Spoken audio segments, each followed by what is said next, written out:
Hello everyone, कैसे हैं आप सब। तो यहाँ पर हम बनाने जा रहे हैं गर्मा गर्म पकोड़े। और जिस टाइम ये वीडियो जाएगा उस टाइम सुबह का ही लगभग टाइम होता है। अरे यार, आजकल तो पूरा दिन सुबह जैसी ही लगती है, इतनी ठंड जो हो रही है। तो आप लोग भी ये पकोड़े ज़रूर ट्राई करना। तो यहाँ पर जो मैंने दिखाया था वो पालक, आलू और प्याज है, और हरी मिर्च भी है, और ये गोभी है। इसमें एक हरी मिर्च रखी हुई है जो कि हमारे पति देव खाएंगे बेसन में वो करके, बेसन वाली जो हरी मिर्च होती है वो। तो हम ये दो तरह की पकौड़ी बनाने वाले हैं। और गोभी को अच्छे से वॉश कर लिया है ठंडे पानी से 3 से 4 बार, और एक बार गर्म पानी से, जो कि मैं हमेशा करती हूँ, चाहे गर्मी की गोभी हो, चाहे सर्दी की गोभी हो, चाहे कीड़ा हो या ना हो। यहाँ पे हमने ले लिया ये बेसन जिसको हमने छान लिया है। और यहाँ पर हमने अपनी ये वाली कढ़ाई, जिसको मैं आपसे छुपाना चाहती हूँ, लेकिन क्या करूँ, नई सिमी पकोड़े बनाने वाली हूँ मैं, नहीं ये बनाने वाले हैं। तैयारियाँ मैंने लगभग उनको सब कर कर दे दी है। तो इसमें बना रही हूँ। मैं जल्दी ही नॉन स्टिक की कढ़ाई लाऊंगी, मार्केट जाती हूँ भूल जाती हूँ, और घर में इतनी कढ़ाइयाँ होती हैं कि ये बोलते हैं कि ये हैं तो पहले इन्हें बाहर करो, फिर जब ये यूज़ नहीं करनी। अब मैं इनको कैसे समझाऊँ कि सब कुछ यूज़ का होता है, चाहे कोई 1 साल में एक बार बर्तन यूज़ हो। तो चाय बनाएंगे हम उसी फ्राई पैन में जिसमें हम एक बार पी चुके हैं बनाकर, मॉर्निंग वाली, सुबह सुबह तो वाली। सबसे पहले हम बेसन को, मतलब बेसन का घोल तैयार करेंगे गोभी के पकौड़ों के लिए। तो बेसन छान के रख लिया है। इसमें जो भी सूखे मसाले आप लोग खाते हैं वो डाल लीजिए। नमक, लाल मिर्च, धनिया पाउडर, अजवाइन जरूर डालिएगा अगर आपको पसंद है तो, और जीरा भी थोड़ा सा डाल सकते हो। और मैं बताऊं एक चीज़ और, धनिया, साबुत धनिया हल्का सा दरदरा कर जीरा, धनिया और अजवाइन, ये तीनों चीज़ जरूर डालिएगा। मेरे पास सिर्फ जीरा था, मैंने जीरा जीरा डाला है। तो यहाँ पर ये घोल बनाना है, इसके लिए हम तैयारी करेंगे, मतलब ये करेंगे, पानी डालकर उसको घोल लेंगे। मसाले सब मैंने अपने हिसाब से डाल दिए थे क्योंकि इनको अंदाज़ा नहीं होता है। और इधर की साइड मैं बना रही हूँ चाय। पकोड़े बन रहे हैं तो पकोड़ों के लिए चाय चाहिए, तो कम आंच पे बनाऊंगी, धीरे धीरे पकती रहेगी, बनती रहेगी।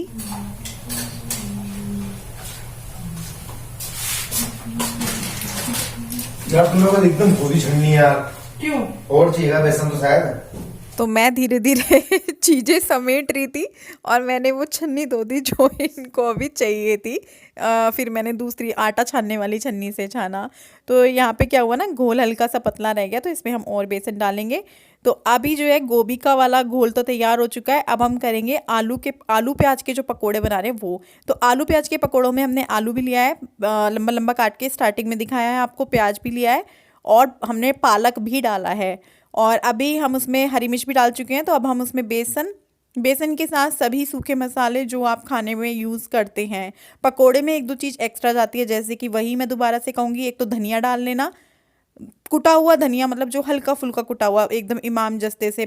धनिया पाउडर नहीं डालना है, सूखा धनिया डालना है हल्का सा कूट के, और अजवाइन, और बाकी के नमक, मिर्च वगैरह, गरम मसाला वगैरह, ये सब। तो यहाँ पर मैं वही चाय में लगी पड़ी हूँ, क्योंकि मेरी तो चाय में भी थोड़ा सा टाइम लगता है। मेरी रोज़ की चाय जो है वो वही वाली होती है, अदरक, काली मिर्च, लौंग, और हरी इलायची, और अदरक बता दिया तो इस सब से मैं चाय बनाती हूँ। तो अभी मैंने पानी रखा हुआ है, उसमें वो सब चीज़ें डाली हैं, और ये अपना बेसन वेसन वगैरह जो भी है तैयार कर रहे हैं। वो काम इन्हीं का ही है, सारी तैयारी जो भी थी जिसमें ज़्यादा टाइम लगता है वो सब मैंने इन्हें करके दे दिया है। तो ये बीच बीच में जो है गुस्सा कर जाते हैं मेरे ऊपर, इस तरह का कुछ करते हुए, तूने ऐसे क्यों कर दिया, ये मैं ऐसे करता। तो फिर ये प्यार कर रहे थे कि चल सॉरी, मैंने कहा चलो कोई बात नहीं, चलता रहता है। तो इन्होंने जी पकौड़ी बनानी शुरू कर दी है, और बहुत ही, मैं बता रही हूँ, बहुत ही मज़ेदार पकौड़ियाँ बनी थी। आपको मैं खिला नहीं पाई, लेकिन आप शक्ल देख के बता दीजिएगा लास्ट में, बहुत ही गजब की पकौड़ियाँ बनी थी। तो इन्होंने ये सारी पकौड़ियाँ जितनी इसमें आ सकती हैं वो डालती हैं, बाकी दूसरे वाले राउंड में कर लेंगे। तो अब इन्हें ये धीरे से कम कम आँच पे सेक लेंगे अच्छे से। कम आँच बोले तो ना तो बिल्कुल तेज पे रखना है फ्लेम को, ना बिल्कुल कम पे रखना है, मीडियम फ्लेम रखना है, और अच्छे से दोनों तरफ से सेकनी है ये वाली पकौड़ी। तो पहले हम बना रहे हैं आलू प्याज पालक वाली, क्योंकि बच्चों को आलू की चाहिए होती है, बच्चे गोभी की कहाँ खाते हैं। और ये देखिए, इनको हमने पलटना शुरू कर दिया है, मतलब कि विपिन ने, वो धीरे धीरे इस तरफ से इन्होंने पलट दिया। इन्होंने ज़्यादा ही डाल दी थी, बोल रहे थे कि कोई बात नहीं, जल्दी जल्दी हो जाएगी, जगह है कढ़ाई में। मैं बोल रही थी कि थोड़ी कम डालो, इतनी मत डालो एक साथ, लेकिन वही है ना, सुनते नहीं है, फिर नाराज़ हो जाते हैं कि लो तुम कर लो, मैं जा रहा हूँ किचन से। जब तुम्हें ही बीच बीच में बोलना है तो फिर मेरे को क्यों कहा। तो इसलिए मैं चुप हो जाती हूँ। मैंने कहा यार, क्योंकि इनके हाथ की बताऊँ, इनके नहीं, आदमी के हाथ की चीज़ें जो बनती हैं, जो कि वो कभी कभार बनाते हैं, तो वो बहुत स्वाद लगती हैं। ये चीज़ से तो आप लोग भी अब बताना, मतलब मुझे कमेंट करके। तो ये आप लोगों को दिखा रहे थे, मैंने इनको नहीं बोला खुद से दिखा रहे थे कि देखो भाई मेरी पकौड़ी कैसी बनी है। लास्ट में मैं आपको दिखाऊंगी बना, जब ये प्लेट लगा लूँगी। फ़िलहाल ये दिखा रहे थे, तारीफ़ कर देना आप लोग भी ना इनकी, खुश हो जाएंगे, कमेंट पढ़ते हैं ये। वैसे भी अच्छी बनी थी, मतलब तारीफ़े काबिल बनी भी तो थी। पकौड़ी बन चुकी है और सबसे पहले जाएगी हमारे बच्चों के पास। तो बच्चे जो होते हैं वो इंतज़ार भी कर रहे होते हैं जब इस तरह की चीज़ बनती है और उनको पसंद भी हो वो चीज़ जो घर में बन रही है, तो खुश हो जाते हैं। तो दोनों कई बार चक्कर लगा चुके हैं कब बनेगी, अब तक नहीं बनी, क्योंकि बैठे बैठे इंसान को ये लगता है कि पता नहीं घंटों से इंसान काम कर रहा है और अभी तक वो चीज़ बनकर क्यों नहीं आई। जो बना रहा होता है उसको पता चलता है कि हाँ भाई काम है, टाइम लगता है। तो अभी जो है इन्होंने पकौड़ियाँ और डाल दी हैं इसमें। उधर वालों में से मैं बच्चों को दे आऊँगी। ये वाली हम डबल नहीं सेकेंगे, एक बार में ही ये हमने अच्छे से सेक ली हैं पकौड़ियों को। तो ये बनती रहेंगी अपना धीरे धीरे, इस तरीके से ही बना लेंगे हम इनको भी। और अब जो है आलू वाली पकौड़ी हमने स्टॉप कर दी है और उसके साथ हम बना रहे हैं अब बाद में गोभी की पकौड़ियाँ। तो गोभी की पकौड़ियों का जो बेसन था वो थोड़ा पतला हो गया था, तो उसको बेसन डाल के थोड़ा गाढ़ा किया है हमने। और यहाँ पर हम ये एक एक गोभी का जो है विपिनी डाल रहे हैं, वो इसमें कढ़ाई में डाल दिया है। गोभी के पकोड़े सच में बताऊँ बहुत बहुत बहुत टेस्टी लगते हैं। और साथ में जब बैंगन के हों वो भी बहुत अच्छे लगते हैं बहुत सारे लोगों को, लेकिन मुझे बैंगन का नहीं पसंद। हाँ, लेकिन मेरी जो सासू माँ थी, मेरी सास थी, उनको बैंगन के पकोड़े बहुत पसंद थे, बहुत ज़्यादा। तो यहाँ पे देखिए इन्होंने गोभी वाले भी ज़्यादा डाल दिए हैं। मैंने कुछ नहीं बोला, मैंने कहा करने दो अपनी मर्जी। जब कोई जो काम कर रहा हो ना उसको बार बार टोकना भी नहीं चाहिए, अच्छा भी नहीं लगता है। तो इन्होंने भर दी थी पूरी कढ़ाई गोभी के पकोड़ों में। तो बस इसको हम निकाल रहे हैं अब कढ़ाई से बाहर। अब बस क्या करना है ना, इनको ठंडा होने दो थोड़ा सा। गरम गरम को दोबारा से कढ़ाई में हम नहीं डालेंगे, क्योंकि गोभी की पकौड़ी जो होती हैं वो 2 बार में फ्राई होती हैं, तभी वो अच्छी लगती हैं। पहली बार में कच्ची कच्ची उतारी जाती हैं। तो इस तरीके से हमने भी इनको उतार लिया है बाहर। अब हम क्या करेंगे, जब तक ये हल्की सी ठंडी होंगी तो हमने दूसरा जो राउंड है वो हमने गोभी के पकौड़ों का डाल दिया है। ये सीख जाएंगी जब कच्ची कच्ची सी, इनको भी बाहर निकाल लेंगे। फिर जो हमारा गोभी का पहले वाला राउंड था, मतलब कि ये वाला जो यहाँ रखा है चॉपिंग बोर्ड पर, इसको हम क्या करेंगे, इस तरीके से दबाएंगे। आप चाहें हल्का सा प्रेस कर सकते हैं और आप चाहें तो पूरी तरीके से दबा सकते हैं, वो आपकी मर्जी है। 2 तरीक़ों से दूसरी बार में फ्राई किया जाता है गोभी के पकौड़ों को। एक तो इस तरीके से हाथ से भींचकर, और एक गोभी के पकोड़े को काट कर फिर दोबारा से फ्राई कर लो। तो हमने पहली बार में किया है हाथ से भींचकर, जो कि मुझे बहुत पसंद है इस तरीके से। मुझे काट के दोबारा फ्राई करने वाला नहीं अच्छा लगता। तो ये देखिए ये जो है सिक चुकी है। बस इनको निकालेंगे कुछ सेकंड और रख कर कढ़ाई में। तो ये जो है अब पूरी तरीके से बन चुकी है। इनको निकाल लेते हैं बाहर प्लेट में। और अब ये दूसरे वाले जो राउंड वाली गोभी थी, इनको विपिन काट के फ्राई कर रहे हैं, क्योंकि इनको काट कर पसंद है। तो दोनों के मन की हो जाएगी। तो यहाँ पे ये डाल दी है, इनको भी इस तरीके से हम सेक लेंगे। और अब आपको लेकर चलते हैं प्लेट की तरफ। तो ये देखिए ये है आप सबके लिए। मुझे पता है बहुत कम है और ना ही आप खा पाओगे, लेकिन मेरे को अच्छा लगता है आप सभी लोगों को पूछना, चाहे मैं कुछ भी खाऊं पीऊं। तो ये चाय, चटनी और पकौड़ियाँ कैसी लगी देखकर बताइएगा ज़रूर। नज़रों से भी बहुत सारी चीज़ें खाई जा सकती हैं, सभी खाई जा सकती हैं, बहुत सारी नहीं, नज़रों से ही पहले चखा जाता है। तो बताना कैसी लगी आपको कमेंट बॉक्स में। तो बस हम दोनों यहाँ बैठ के अपनी अपनी पकौड़ियाँ खा रहे हैं, एंजॉय कर रहे हैं।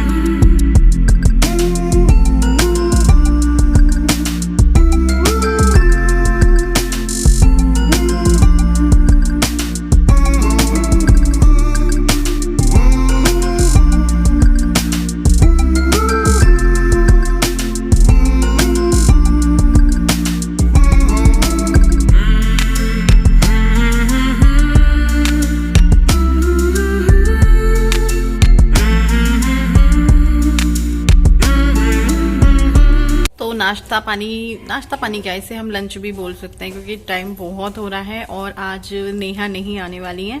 तो अभी और भी काम है, झाड़ू है, पोछा है, डस्टिंग हो चुका है, समेटना हो चुका है, बस झाड़ू बचा है, उसके बाद तुरंत पोछा, और बस और कुछ नहीं है उसके बाद। और कपड़े जो कल धोए थे वो ऊपर डालकर आई हूँ, उनको भी देखेंगे, निकाल कर लाएंगे ऊपर से, लेकिन बहुत काम है।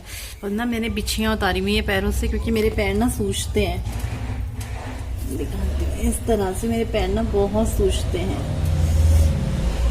अभी तो फिर भी कम स्वेलिंग हुई है, क्योंकि अभी जैसे जैसे सर्दी बढ़ेगी और इन पैरों में खारिश होगी तो ये और भी ज़्यादा सूजेंगे। मेरे बहुत खारिश हो रही है पैरों में, बहुत ज़्यादा। रात को पता क्या होता है, जैसे ही नींद आएगी, नींद आने के बाद पैरों में गर्माहट होनी शुरू हो जाती है, रजाई में गर्मी होनी शुरू हो जाती है, आँख लग जाएगी बहुत अच्छे से, और फिर जो है खुजली शुरू हो जाएगी पैरों में, फिर नींद खुल जाती है और फिर खूब दबा के इन्हें खुजाना, ये वो तो बहुत काम बढ़ गया एक। तो चलो मैं अपना काम करती हूँ, बहुत काम है आज मुझे। तो बेटियाँ जब बड़ी हो जाती हैं तो बहुत सारा काम ऐसा होता है जिसमें वो आपकी हेल्प कर देती हैं। तो मेरी गुड़िया रानी भी बड़ी हो गई है और आप लोगों ने भी देखा होगा कि वो देखते ही देखते बड़ी हो गई है। आप कोई पुराना वीडियो उठाकर देखो 2018 का और आज 2020 का ये वीडियो देखो, आप खुद महसूस करोगी कि गुड्डू कितनी बड़ी हो गई है हमारी, और समझदार बहुत हो गई है, और पहले से ज़्यादा और भी क्यूट और भी प्यारी हो गई है। हाँ, थोड़ी सी लड़ाकू है, मुझसे बहुत लड़ती है, लेकिन मेरी सबसे ज़्यादा फ़िक्र भी करती है कि मम्मी अकेली हैं, चलो मैं थोड़ा सा काम जो कि वो कर देती है, जैसे कि वॉश बेसिन साफ़ करना हुआ या चीज़ों को मेरे साथ समेटने में हेल्प करना हुआ, या और भी मतलब बहुत सारी चीज़ें हैं जो छोटे मोटे काम वो कर देती है, जिसका पता मुझे तब चलता है जब वो मेरे साथ नहीं होती और वो मुझे करना पड़ता है। तब मुझे लगता है हाँ, मेरी गुड्डू होती तो वो कर देती। तो वो अपना उसने वॉश बेसिन कर दिया, टाइम बहुत हो चुका है, और यहाँ पर जो है मैं झाड़ू कर रही हूँ, तो झाड़ू लगभग मेरी लगी ही चुकी है। तो हम बस धीरे धीरे अपना काम निपटा लेते हैं। आज जो है सबका पेट फुल रहने वाला है दोपहर में, तो दोपहर की मुझे कोई ज़्यादा चिंता नहीं है। हाँ, बच्चों को फिर भी कुछ हुआ मन का तो मैं बना दूँगी कुछ उनके लिए। अभी तो उन्होंने जैसे थोड़ी देर पहले पकोड़े ही खाए हैं, तो बस पकोड़े के बाद बस मैंने बर्तन वगैरह किए हैं, और उसके बाद जो है झाड़ू समेटना ये सब। टाइम बहुत हो चुका है तो मैं भी लगी पड़ी हूँ और मेरी गुड़िया रानी भी। और ये देखो मेरी बच्ची मेरी हेल्प कर रही है, वेरी गुड। तो ठीक से लगाओ, अच्छे से नीचे जमा के, वेरी गुड, दोनों हाथ से दबा के उसको। तो गुड्डू ने ये दूसरे कमरे में पोछा लगाया है ना, एक लगाया है इसने भगवान जी वाले रूम में सबसे पहले है।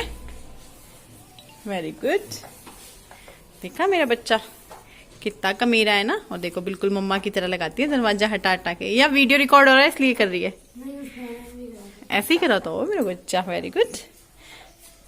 बेटियां देखो ऐसी ही होती हैं, घर के कामों में भी, अपना भी पढ़ाई, भाई को भी हेल्प करना। हाँ बेटा, आपको भी दिखाऊं? हाँ, आपको भी दिखाएंगे, अभी आ रहे हैं। वेरी गुड मेरा बच्चा, थैंक यू। आनी आई ना तो मेरी बच्ची मेरी हेल्प कर रही है। पहले वॉश बेसिन साफ किया मैंने, जितना झाड़ू लगाती रही बिना कहे वो भी, और फिर जो है पोछे के लिए तो मैंने बोला था, मैंने कहा गुड्डू लगा देगी क्या? कह रही हाँ मम्मी मैं लगा दूंगी। तो ये देखो अभी पोछा धोएगी। है गुड्डू, गुस्सा तो नहीं आ रहा?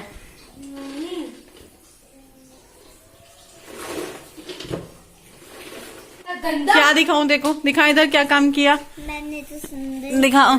सुंदर है ये वाली सुंदर है लाइन जो मेरी नजर उसमें की है। किसमें की है, क्या बोलते हैं उसको, मेरे ये नजरों में नहीं, कुछ बोलते तो हैं। और ये देखो कैसे की है, अदरक, शलजम, कटहल, परवल, मटर। लेकिन सुंदर नहीं है, वरना मैडम गुड देती अगर आप ऐसे ही लिखते। फोटो तो खींच दूं।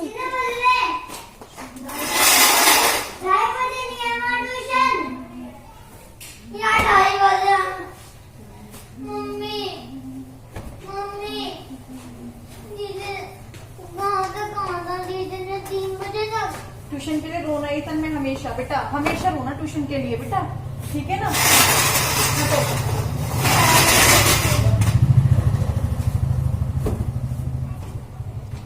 दीदी को ये देकर आओ उनकी टी शर्ट। दीदी लो इसको रखो, चलो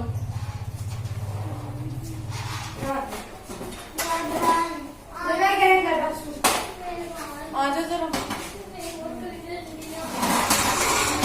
तू ट्यूशन नहीं जाना, छोड़ इसको, ट्यूशन नहीं जाना, छोड़ दे बस। तू बोलना नहीं, पापा आएंगे अपना देखेंगे, नहीं जाना इसको ट्यूशन। तू गंदा है 2 मिनट। हर चीज में रोना, हर चीज में रोना, हर चीज में रोना।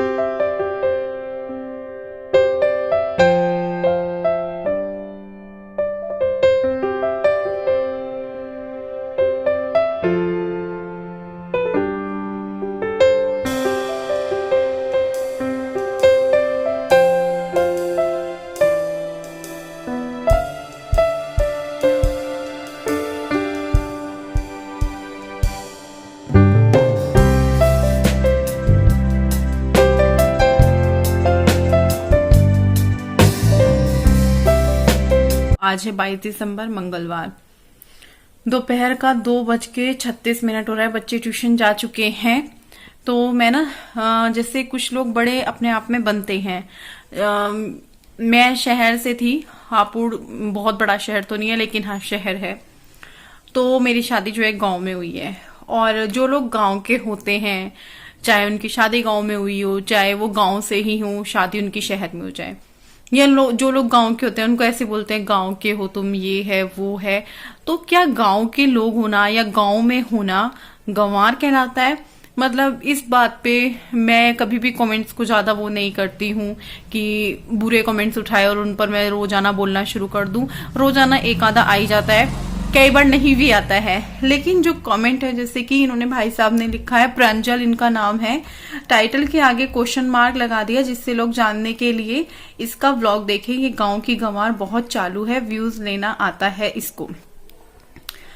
टाइटल कौन नहीं खेलता टाइटल के साथ? मुझे एक खैर बहुत सारे लोग हैं जो नहीं भी खेलते होंगे, लेकिन मुझे लगता है कि 90% लोग टाइटल करते हैं। ज्यादा मैं लोगों का वीडियोस नहीं देखती हूँ, लेकिन जितने भी मेरे सामने आते हैं मैं देखती हूँ सभी टाइटल के साथ खेलते हैं। अगर मैंने कर दिया तो इसमें गंवार वाली बात कौन सी है? तुम तो बहुत ज्यादा पढ़े लिखे हो, वो तुमने ये कमेंट कर कर बताया है कि तुम कितने समझदार हो, कितने पढ़े लिखे हो। तो इनको तो मैं ब्लॉक मारने वाली हूँ भाई साहब को। और ऐसे ही एक और भाई साहब हैं, इनका तो मैंने व्हाट्सएप पर भी देखा है, इनका मैंने व्हाट्सएप पर भी आज देखा है, क्योंकि सेम लैंग्वेज इन्होंने व्हाट्सएप पर लिखी है, सेम गाली इन्होंने व्हाट्सएप पर लिखी है। मतलब मैंने इनके व्हाट्सएप पर रिप्लाई नहीं किया। व्हाट्सएप पर रिप्लाई मैंने, बहुत सारे लोग हैं जिनका रिप्लाई नहीं किया होगा। अगर हजारों लोगों का किया है तो हजारों लोग ऐसे हैं जिनका नहीं किया है। लेकिन उनमें से 9% लोगों ने कभी इस तरह की भाषा यूज नहीं की, लेकिन हाँ 1% लोगों ने की है। बहुत बार मैंने बहुत सारे लोगों को वहां मैं भी उसी तरीके से पेश आई हूँ। गाली गलौज पर तो मैं नहीं उतरती हूँ, लेकिन हाँ मैंने उनको वार्निंग दी, क्योंकि अगर आप व्हाट्सएप पर अपने नंबर से मेरे से बदतमीजी कर रहे हो, मुझे गाली गलौज कर रहे हो, तो आप जानते हो कमेंट से पता नहीं चलता कि मैं आपके ऊपर FIR वगैरह करूं, ये वो कमेंट से पता नहीं चलता। लेकिन व्हाट्सएप से आप अगर बदतमीजी करते हैं, अगर आपका नंबर मैं पुलिस में देती हूँ, आपके नंबर की रिपोर्ट करती हूँ कि इस नंबर से मेरे साथ इस तरह की बातें की जा रही हैं, तो आप जानते भी हैं क्या होगा। नंबर से पता चल जाता है ये नंबर कौन यूज कर रहा है, कहाँ यूज हो रहा है, किसके नाम पर है ये नंबर। तो अपनी भाषा प्लीज सुधारें। तो इन्होंने यहाँ कमेंट बॉक्स में भी सेम गाली लिखी है, और वहां पर भी पता है क्यों? क्योंकि इन्होंने मुझे कॉल किया और मैंने इनका कॉल नहीं उठाया, इसलिए इन्होंने मुझे गाली दी है। व्हाट्सएप पर भी दी है, जो कि आज सुबह ही मैंने इनको ब्लॉक मारा, और मुझे नहीं पता था कि इन्होंने कमेंट्स में भी सेम गाली लिखकर सेम बात बोली है। ये मुझे क्यों लगा ये वही है मैडम, क्योंकि यहाँ पर भी सेम चीज लिखी हुई थी इन्होंने, और व्हाट्सएप पर भी मैंने देखा तो व्हाट्सएप पर भी सेम चीज लिखी हुई थी। तो लोगों की हद है। और हाँ ये कमेंट्स नेगेटिव नहीं है, ये कमेंट्स मतलब वो वाले हैं जो लोग टोकते हैं, रोज रोज अधूरा खाना बनाती हो, दाल रोटी वगैरह। तो देखो भैया, मैं सिंपल साधारण हूँ, आपने मुझे शुरू से देखा है। कभी कभार मेरे घर में स्पेशल चीजें बनती है, वरना मेरे घर में दाल रोटी, दाल चावल, नमकीन खिचड़ी, जो कि मुझे लगता है भारत के हर घर में ऐसे ही होता है। हाँ, जो लोग ज्यादा हाई फाई हैं, जिनको रोजाना इटालियन और थाई, ये वो फलाना ढिमका जो भी ये वाली डिश होती हैं, ये बनती होंगी, लेकिन हम जैसे नॉर्मल लोगों के घरों में, हम जैसे मिडिल क्लास लोगों के घरों में यही चीजें बनती हैं, और हम यही चीजें बड़े शौक के साथ खाते हैं। तो अगर आपके घरों में स्पेशल खाना बनता है, मेरे व्लॉग में आपको बहुत ही साधारण सा खाना दिख रहा है, रोज की दाल रोटी दिख रही है, तो मैं इसमें कुछ नहीं कर सकती। मेरे घर में वही बनती है, हमेशा वही बनेगी, और जब मैं वही बना रही हूं तो व्लॉग के लिए मैं स्पेशल तो नहीं बनाऊंगी कुछ। एक कमेंट ये है कि ये भी मुझे इसलिए मैं बोल रही हूं क्योंकि क्या बोलूं मैं, कि इन चीजों के लिए बताना कभी कभी जरूरी पड़ जाता है। ये भी बुरा कमेंट नहीं है, नेगेटिव कमेंट नहीं है। मतलब कि रश्मि, तुम कभी भी हाथ नहीं धोती हो किचन में काम करते वक्त, और बालों वाले हाथों से सारा सामान टच कर लेती हो, और तुम्हारे बाल खुले रहते हैं, और तुम किचन में काम करती रहती हो, कई बार तुम्हारे बाल खाने पीने की चीजों में टच भी हो जाते हैं, तुम्हें घिन नहीं आती है क्या? तुम बच्चों के हाथों से लेकर बाहर खाना भी टच कर देती हो, ऐसा क्यों करती हो? तो देखिए, किचन में जाते ही मेरा सबसे पहला काम होता है मैं हाथ धोती हूँ। मेरी कुछ आदतें ऐसी हैं सफाई को लेकर जिनसे मेरे पति और मेरे पति खास तौर से बहुत गुस्सा करते हैं मेरे ऊपर, बहुत ज्यादा। अगर मैंने बाथरूम के दरवाजे को हाथ लगा दिया इधर उधर से निकलते बढ़ते तो मैं जो है हाथ धोती हूँ। और अगर मैंने बाहर वॉश बेसिन पे हाथ धोए हैं और उसके बाद मुझे 5 मिनट बाद किचन में जाना है तो मैं किचन में जाकर दोबारा हाथ धोती हूँ। अब ये चीजें ये हैं कि मैं कैमरा लगाकर ये नहीं बताऊंगी कि देखो मैं हाथ धोने जा रही हूँ, तो फिर व्लॉग बहुत लंबा हो जाएगा कि मैंने यहाँ, अब मैं कमरे में हूँ, मेरे बाल खुलने हैं। किचन में मेरे बाल कब खुले होते हैं आप बताइए? जब मैं सर धोती हूँ उस दिन खुले मिलते होंगे, अदरवाइज मेरे बाल किचन में खुले नहीं होते हैं। मैं उनको बांधती हूँ क्योंकि इतना मुझे भी पता है मैं आटा गूंथ रही हूँ उसमें बाल गिर जाएगा। मुझे तो खुद बहुत घिन आती है। और एक बार बताऊं, मेरे खाने में आज तक बाल नहीं निकला। मैं खुद बहुत साफ सफाई का ध्यान रखती हूँ। हाँ, एक आधी बार अगर हुआ हो तो वो मैं कहती नहीं हूँ, लेकिन मैं खुद सफाई का बहुत ध्यान रखती हूँ। मुझे बहुत ज्यादा वो रहता है सफाई का। सबको होता है, मैं ये नहीं कहूंगी सिर्फ मुझे, लेकिन ऐसा नहीं है कि मैं किचन में जाती हूँ और हाथ नहीं धोती हूँ। अगर मैं पानी पीने भी जा रही हूँ ना और मैं गिलास उठा रही हूँ तो उस गिलास को मैं पहले पानी से धोऊंगी फिर उसमें पानी पीती हूँ। और मैं किसी और को भी दे रही हूँ ना तो पहले उस गिलास को मैं पानी से धोती हूँ, मैं उसको भी वैसे ही देती हूँ। अगर मैं चाय बनाने के लिए बर्तन उठा रही हूँ, चाहे वो मैंने सुबह साफ करके टोकरे में रखा है, लेकिन मैं उसको धोकर फिर गैस पे रखती हूँ। तो ये छोटी छोटी चीजें हैं, हालांकि कई बार व्लॉग में बोली भी होंगी लेकिन नहीं ध्यान दिया होगा। तो जी, ये बहुत सारी बातें मैंने की हैं। 2 कमेंट्स जो मैंने पढ़े, जो आपको बताए मैंने, एक तो प्रांजल जी का है और एक वो जो भाई साहब नहीं है, वो मैडम ही है, अपने पति को बदनाम कर रही है, अपने पति के नाम से आईडी से कमेंट कर रही है, या फिर हो सकता है कि ऐसे ही कोई भी आईडी बना ली हो। तो मैं आपको बता दूं, आप कमेंट बॉक्स में कुछ भी बोल जाते हैं, आपको लगता है कुछ नहीं होता है, वो मैं खुल के बोलती हूँ कुछ नहीं होता है। तो आप जितनी बदतमीजी कर सकते हैं मेरे व्लॉग पे या किसी और के वीडियो के नीचे, वो कीजिए। वो आपके संस्कारों को दर्शाता है, क्योंकि वहां कुछ नहीं हो पाता है। लेकिन आप व्हाट्सएप पे करते हो ना तो आप सोच समझ के करना। सुबह मैंने ब्लॉक मार दिया, अभी भी मेरे पास वो प्रूफ है। अगर मैं अनब्लॉक करूंगी और आपका वहां लेकर जाऊंगी तो आप सोच भी सकते हो क्या होगा। आप किसी को गाली लिख कर दे रहे हो। मुझे ज्यादा गुस्सा जब आया जब इन्होंने सेम चीज कमेंट बॉक्स में लिखी हुई है। तो चलिए, हाँ, गुस्से के साथ नहीं, हंसते हुए। कभी कभी गुस्सा आता है, मैं भी इंसान हूँ, मुझे भी दुख होता है, मुझे भी तकलीफ होती है, मुझे भी रोना आता है, मुझे भी हंसना आता है। जैसे आप लोग हैं वैसे ही मैं हूँ। बहुत इग्नोर करने की कोशिश करते हैं, बहुत बड़ी बड़ी चीजों को इग्नोर किया है और उन चीजों को इग्नोर कर बहुत आगे आई हूँ। उन चीजों से बहुत सारी चीजें हुई हैं। 2020 सच बताऊं तो मेरे लिए ऐसा साल कभी ना आए जैसा कि 2020 आया। बहुत सारी चीजें ऐसी हुई, 2-4 चीजें ऐसी हुई जिन्होंने मुझे तोड़ दिया था।